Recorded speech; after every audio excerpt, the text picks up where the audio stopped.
Nama saya Niputayu Regita Wirantini, 2022-14-203, Manajemen E. Saya akan membahas rangkuman dari tema 1 sampai dengan tema 4. Tema 1, pencarian eksistensial. Jadi tema 1 adalah pencarian eksistensial. Yang dapat saya rangkum dari tema 1 adalah jati diri bukan kita cari, namun kita ciptakan. Ingin dilihat seperti apa kita di mata orang lain.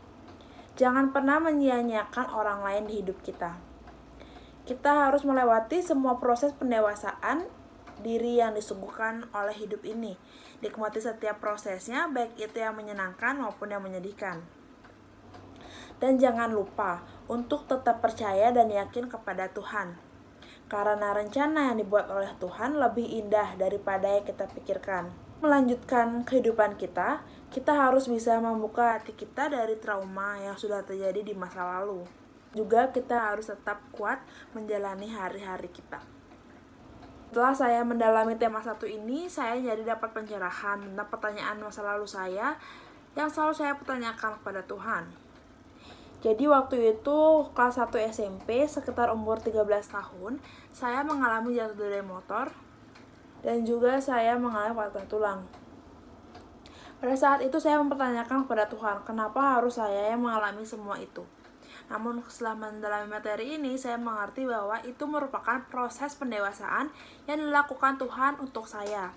Dan Tuhan tahu saya bisa melewati cobaan itu. Maka dari itu, cobaan itu diberikan kepada saya. Cobaan yang diberikan kepada saya ini menyebabkan diri saya menjadi lebih dewasa saat ini. Meskipun saya mempunyai sedikit trauma untuk membawa motor, tapi saya percaya bahwa orang di dunia ini saat ini harus bisa membawa motor sendiri. Dan saya tidak mau merepotkan orang lain ketika saya ingin bepergian nantinya. Saya percaya bahwa kejadian di masa lalu saya merupakan hal yang patut saya lalui karena itu merupakan proses pendewasaan diri saya sendiri. Tema 2, agama dan tubuh. Selanjutnya ada tema 2. Tema 2 adalah agama dan tubuh. Yang dapat saya rangkum dari tema 2 adalah kita sebagai remaja tentunya ingin dipandang good looking atau dipandang keren oleh orang lain. Namun, kita juga tidak boleh berlebihan dalam hal ini. Misalnya saja dalam menggunakan foto pada profil sosial media yang kita punya. Kita tentu boleh mengedit foto tersebut, tapi kita juga tidak boleh terlalu berlebihan dalam mengeditnya. Karena nanti kita dapat membohongi orang lain saat mereka bertemu kita secara real life atau secara langsung dan ternyata berbeda dengan di online. Jadi setelah mendalami tema 2 ini, saya menjadi lebih bersyukur dan bukannya insecure dengan diri saya sendiri. Karena apa? Karena setelah saya mengalami jatuh ketika SMP itu, saya melakukan operasi. Dan operasi itu membuat saya ada beberapa jahitan di tangan kiri saya. Dari jahitan itu timbullah keloid atau disebut juga dengan pertumbuhan daging pada jahitannya, dan itu lumayan besar. Awalnya saya sangat insecure, tidak percaya diri karena menurut saya itu mengganggu penampilan saya. Tapi setelah mendalami tema 2 ini, saya menjadi lebih bersyukur dan lebih mencintai diri saya sendiri meskipun ada kekurangan. Karena semua orang pasti mempunyai kekurangan mereka masing-masing dan kelebihan mereka masing-masing. Mungkin kekurangan saya berada pada tubuh saya, tapi mungkin kelebihan saya ada pada apa yang ada di dalam tubuh saya.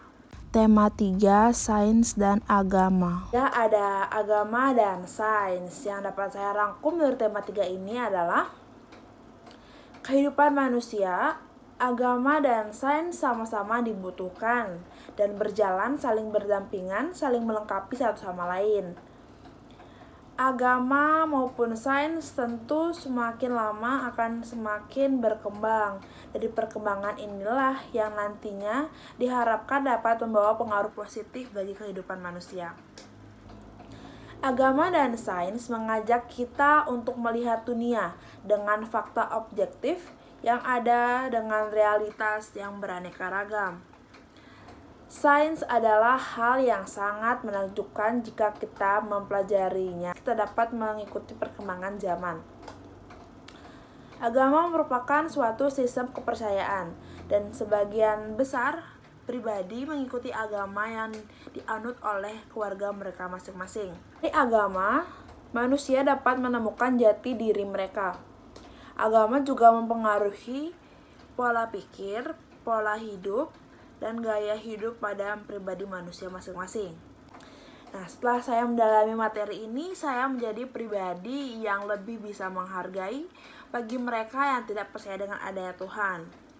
Karena menurut saya, meskipun mereka tidak percaya dengan adanya Tuhan, tapi jiwa rohani mereka masih ada di dalam diri mereka sendiri. Meskipun mereka tidak percaya dengan adanya Tuhan, mereka bisa mempercayai adanya sains, dan itu juga bisa menjadi kepercayaan mereka sendiri. Tema 4, agama dan kebangsaan. Selanjutnya ada tema 4, yaitu tentang agama dan kebangsaan.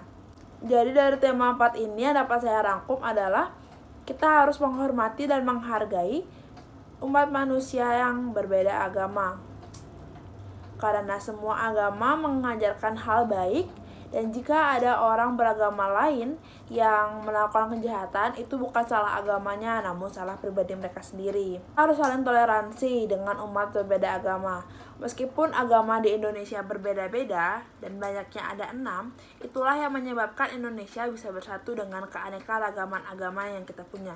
Dalam tema 4 ini saya baru tersadar bahwa yang saya lakukan kemarin merupakan hal yang menghargai dan menghormati umat yang berbeda agama dari saya. Dan kita sama-sama melakukan toleransi di sana. Jadi kemarin saat Idul Fitri, Lebaran kemarin saya berkunjung ke rumah teman saya yang beragama Islam. Ini yang hari Lebaran kedua saya pergi ke rumahnya, dan ini untuk Lebaran hari ketiga saya pergi berkunjung ke rumahnya.